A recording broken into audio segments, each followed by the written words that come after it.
በስመ አብ ወወልድ ወመንፈስ ቅዱስ አሐዱ አምላክ አሜን። ሰኞ የሚጸለይ የ12ቱ ሐዋርያት ጸሎት። በስመ አብ ወወልድ ወመንፈስ ቅዱስ አሐዱ አምላክ አሜን። ኢየሱስ ክርስቶስ ሆይ በእነዚህ ስሞች እንዲህ ብለን እንጠራሃለን። አልፋ ወኦ ቤጣ የውጣ ወድሱጣ ዮድ አሃያ ሐራሃያ በረሃያ ኤልሻዳይ ጸባኦት አዶናይ የጌታችን አምላካችን ኢየሱስ ክርስቶስ ሆይ ናዝራዊ የአይሁድ ንጉሥ የእግዚአብሔር የባህሪ ልጅ ሰው የሆንክ የድንግል ማርያም ልጅ የዘላለም ጸሎትን አስተምረን አሜን። ከዚህም በኋላ ጌታ ኢየሱስ ክርስቶስ በሕይወት መጽሐፍ እንዲሁም በስጋና በነፍስ መድኃኒት ጠላትን በሚያስወግድ በቃሉ እንዲህ ሲል ለ12ቱ ሐዋርያት ቃል ኪዳን ገባላቸውን። በዚህ ኃይለ ቃል ትድናላችሁ። ከሰው ልጅ ክፉ ነገርና ጦርነት፣ ስጋ ከሚገሉ፣ ነፍስን ወደ ኃጢአት ከሚያስገቡ፣ ክፉ ከሆኑ ሰዎች መርዝ፣ ከክፉ ነገርም፣ ከምድር አውሬ፣ ከበሽታም፣ ከጠላት ከክፉ ነገር ሁሉ ትድናላችሁ። ከሚረግሟችሁ ከሚጮህባችሁ ሁሉ ትድናላችሁ። ከሚበድሏችሁና ሰውነታችሁን ከሚቀጠቅጡና ከሚያለቅሱ ሰዎች ሁሉ ትድናላችሁ። ስራ ከሚያደርጉባችሁም በዚህ ቃል ኃይል ትድናላችሁ። እናንተ ግን የጠላት ኃይልም ታደክማላችሁ። ሰይጣናት ወደ እናንተ እንዳይቀርቧችሁ በዚህ ጸሎት አሸንፏቸው። በቀትር ጋኔል ከሚዘዋወር ከክፉ ነገር ሁሉ በዚህ በተመሰገነ ቃል ትድናላችሁ። ከመኳንንትና ከነገስታት ጭቆና ሞት ሁሉ በዚህ ጸሎት ትድናላችሁ። ክፉ ሰዎች ቁጣቸው እንደ ውሃ ይቀዘቅዛል። ክፉ ፍጥረቶች ሁሉ እናንተን ሲያዩ ይፈራሉ። እናንተ ግን በሰው ዘንድ ሁሉ ባለሟል ትሆናላችሁ። ስራችሁም በጠላቶቻችሁ ዘንድ ከፍ ከፍ ይላል። ከሚነድ እሳትም ትድናላችሁ። ጌታ ኢየሱስ ክርስቶስ ይህንን ባላቸው ጊዜ በሕዝብ ፊት ሁሉ የሐዋርያት ፊታቸው እንደ ፀሐይ አበራ። ጌታ ኢየሱስ ክርስቶስ ለሐዋርያት ይህን ሁሉ ያደረ በእኔ ስም ያመነ እኔን የጠራ መጽሐፉን ያነበበና የጸለየ ሁሉ ከኃጢአት ይድናል ብሏቸዋል። ከሚቃጠል እሳት፣ ከበደለኞች፣ ከክፉ ሰዎች፣ ከሸንጋዮችና ከስጋና ከነፍስ ሕማም ከአጋንንት ሁሉ ይድናል። ወደ እናንተ አጋንንት እንዳይቀርቡ ቤታችሁንም እንዳይደርሱ አደርጋቸዋለሁ ብሏቸዋልና ይህን ቃል የጠበቀ ከድንጋይ ይልቅ ኃይሉ ይበረታል። ድምፁ እንደ አንበሳ ድምፅ ይሰማል። ፊቱም እንደ ፀሐይ ያበራል። በሰው ዘንድ ሁሉ ባለሟል ይሆናል። በኑሮም ከፍ ከፍ ይላል። ክብርም ይበዛለታል። ከምድር በላይ ፍጥረት ሁሉ የሚችለው የለም። ሁሉም ይፈሩታል። ይህንን የጸሎት መጽሐፍ የጸለየ ሁሉ አጋንንት ይንቀጠቀጡለታል። ጠላቱን በፊቱ ይደክማል፣ ይገዛለታልም። በስራው እንደ 12ቱ ሐዋርያት ይሆናል። ጌታ ኢየሱስም ከሐዋርያት መካከል ቆመ፣ በመስቀልም ባረካቸው፣ እንዲህ ሲልም አስተማራቸው። ቃሌን አክብሩ፣ ትእዛዜንም ፈጽሙ። የልባችሁንም ልመና እኔ እሰጣችኋለሁ። እናንተ አገልጋዮቼ መንግስቴን አውራሾች ናችሁ። ከሰው ልጆች ሁሉ ይልቅ መርጬ ወድጃችኋለሁ። የሞቱ ሰዎችን ታስነሱ ዘንድ ስልጣን ሰጥቻችኋለሁ። በሃይማኖታችሁ ጽናት የተነሳ የታመሙትን ሁሉ በመንፈስ ቅዱስ ኃይል አጽኗቸው። በእሳት ፊት እንደ ጢስ ወይም እንደሚበን አመድ ሰይጣንን አድርጉት። ከፊታችሁ ይሄዳል። ኃይሉንም በጸሎታችሁ ቀጥቅጡት፣ ያፍራል፣ ከእናንተም ይሸሻል። ወዳጆቼ ሆይ ይህን ቃል ለሌላ ሰው አልሰጠሁትም፣ ለእናንተ ብቻ ነው እንጂ። በእውነት ወዳጆቼ ናችሁና ብርሃናችሁም አይጠፋም፣ እስከ ልጅ ልጅ ደስታችሁ የሚያልቅ አይደለም። ጌታ ኢየሱስን 12ቱ ሐዋርያትን ዳግመኛ እንዲህ አሉት። አቤቱ አምላካችን ሆይ በቃል የነገርከን እውነት ነው። አንተ ከኛ ጋር ካለ የሚያሸንፈን የለም። አቤቱ አምላካችን ሆይ የተባረከና የተቀደሰ ስምን እንድንጠራ ኃይልን ስጠን። ጌታ ኢየሱስ ለ12ቱ ሐዋርያት ዳግመኛ እንዲህ ሲል ነገራቸው። ወዳጆቼ ሆይ ጠላቶቻችሁን ገስጿቸው፣ አትፍሯቸው። እናንተን መግደል እና በሐሰት መፍረድ የሚችል ሌላ የለምና ከእኔ በስተቀር ይህን ቃል ከጠበቃችሁ እኔም እጠብቃችኋለሁ፣ ከእናንተ አርቅም። እንደ ነፍሴ ወዳችኋለሁ፣ በቸርነቴ ጸጋ ደስ አሰኛችኋለሁ። ከዚህም በኋላ ጌታችን ኢየሱስ ክርስቶስ ለሐዋርያት ብዙ ምስጢሮችን አሳያቸው፣ አዲስ ሥርዓትንም ገለጠላቸው። እንዲህ ሲል ነገራቸው። ማንም የማያውቀውን ህቡ ስሙን ነገራቸው። በመንበረ ጸባዖት ባሉ በዚህ ስሜ ከጠላት ሁሉ ትድናላችሁ።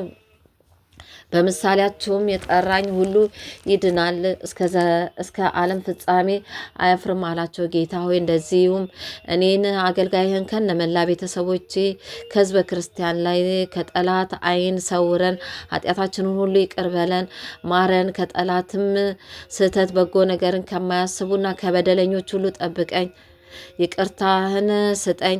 እኔ አገልጋይ ከነመላ ቤተሰቦቼ ከጠላት ሰይፍ አድነን፣ አሜን። ጌታ ኢየሱስም ደቀ መዛሙርቱን ይዞ ወደ ተራራ ወጣ። ብሩህ ደመና መጥቶ ጋረዳቸው።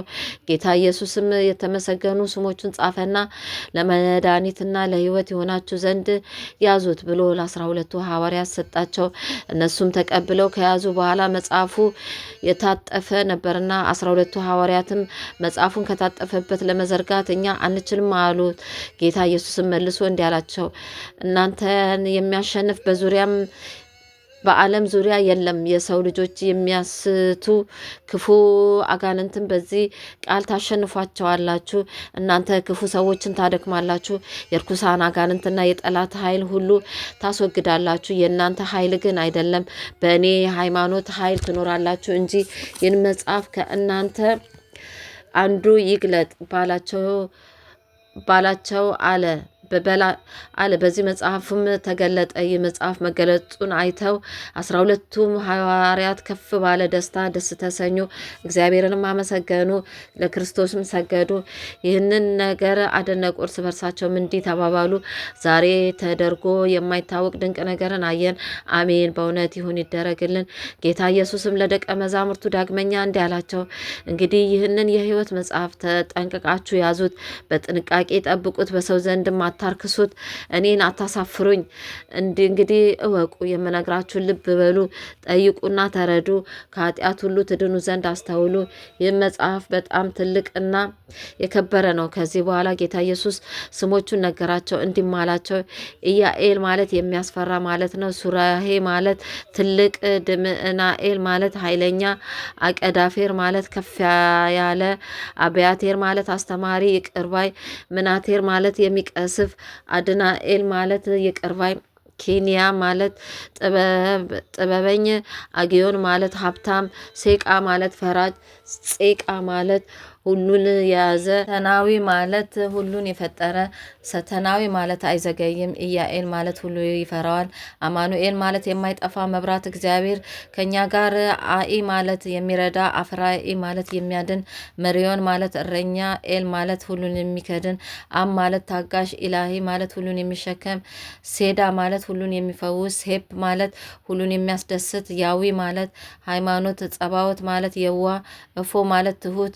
አፉ ያኪር ማለት ታጋሽ፣ ላይ ማለት ከኃጢአት የጸዳ፣ መስድዮስ ማለት የጸደቀ፣ አፊል ማለት ሰጪና ነሺ፣ አፍርድዮን ማለት ቃሉ የሚያስደነግጥ፣ አፍላናት ማለት የነገስታት ንጉስ፣ ላይን ማለት የአምላኮች አምላክ፣ ሱራፌል ማለት የገዢዎች ገዢ፣ በሰማይና በምድር ያለ እሱ ሌላ አምላክ የለም፣ በላይ በታችም አንድ እሱ አምላክ ነው። ጸባዖት የተባለ ቅዱስ ቅዱስ አሸናፊ የማይሞት ማለት ነው። 12ቱ ሐዋርያት ጸሎትና ልመና ይደርብን ለዘላለሙ አሜን። መዝሙር 22 እግዚአብሔር እረኛዬ ነው፣ የሚያሳጣኝ የለም። በለመለመ መስክ ያሳድረኛል፣ በዕረፍቱ ዘንድ ይመራኛል። ነፍሴ መለሳት፣ ስለ ስሙም በጽድቅ መንገድ መራኝ። በሞት ጥላ መካከል እንኳን ብሄድ አንተ ከኔ ጋር ነህና ክፉን አልፈራም። በትርና ምርኩዝ እነሱ ያጽናኑኛል። በፊቴ ገበታን አዘጋጀ፣ በጠላቶቼ ፊት ለፊት ራሴን በዘይት ቀባ። ጽዋ የተረፈ ነው፣ ቸርነትና ምሕረት በሕይወቴ ዘመን ሁሉ ይከተሉኛል። በእግዚአብሔር ቤት ለዘላለም እኖራለሁ። መዝሙር 69 አቤቱ እኔን ለማዳን ተመልከት፣ አቤቱ ለመርዳት ፍጠን። ነፍሴን የሚሿት ይፈሩ ይጎስቁሉም፣ ክፉን የሚመክሩብኝ ወደ ኋላቸው ይመለሱ። ይፈሩም እንኳን የሚሉኝ አፍረው ወዲያ ወደ ኋላቸው ይመለሱ። የሚሹ ሁሉ በአንተ ሐሴት ያድርጉ፣ ደስ የሚበላቸው። ማዳንን የሚወዱ ሁል ጊዜ እግዚአብሔር ታላቅ ነው ይበሉ። እኔ ችግረኛና ምስኪን ነኝና አቤቱ ፈጥነ እርዳኝ። ረዳቴ ታዳጊ አንተ ነህና አቤቱ መልካሙን ስራችሁን አይተው በሰማያት ያለውን አባታችሁን እንዲያከብሩ ብርሃናችሁ እንዲሁም በሰው ፊት ይብራ። ማቴዎስ 5 ቁጥር 16 ወስብሐት ለእግዚአብሔር ወለወላዲቱ ድንግል ወለመስቀሉ ክቡር አሜን። ዘበሰማያት ይትቀደስ ስምከ ትምጻእ መንግስትከ ወይኩን ፈቃድከ በከመ በሰማይ ከማሁ በምድር ሲሳየነ ዘለለዕለትነ ሀበነ ዮም ህድግ ለነ አበሳነ ወጌጋየነ ከመ ንሕነኒ ንኅድግ ለዘአበሰለነ ኢታብአነ እግዚኦ ውስተ መንሱት አላድነን ወባልሐነ እምኩሉ ኩስ መዛአከ የእቲ መንግስተ ኃይል ወስብሐት ለዓለመ ዓለም። በሰላመ ቅዱስ ገብርኤል መልአክ እግዝእትየ ማርያም ሰላም ለኪ ድንግል በሕሊናኪ ወድንግል በስጋኪ እግዚአብሔር ጸባኦት ሰላም ለኪ ብሩክት አንቲ እም አንስት ወብሩክ ፍሬ ከርስኪ ተፈሥሒ ፍስሕት ኦ ምልዕተ ጸጋ እግዚአብሔር ምስሌኪ ሳሊ ወጸልዩ አበ ፍቁር ወልድኪ ኢየሱስ ክርስቶስ ከመ ይሠረይ ለነ ኃጣውኢነ። ክብር ምስጋና ይሁን አንድ አምላክ ለሚሆን ለአብ ለወልድ ለመንፈስ ቅዱስ ዛሬም ዘወትርም ለዘላለሙ አሜን።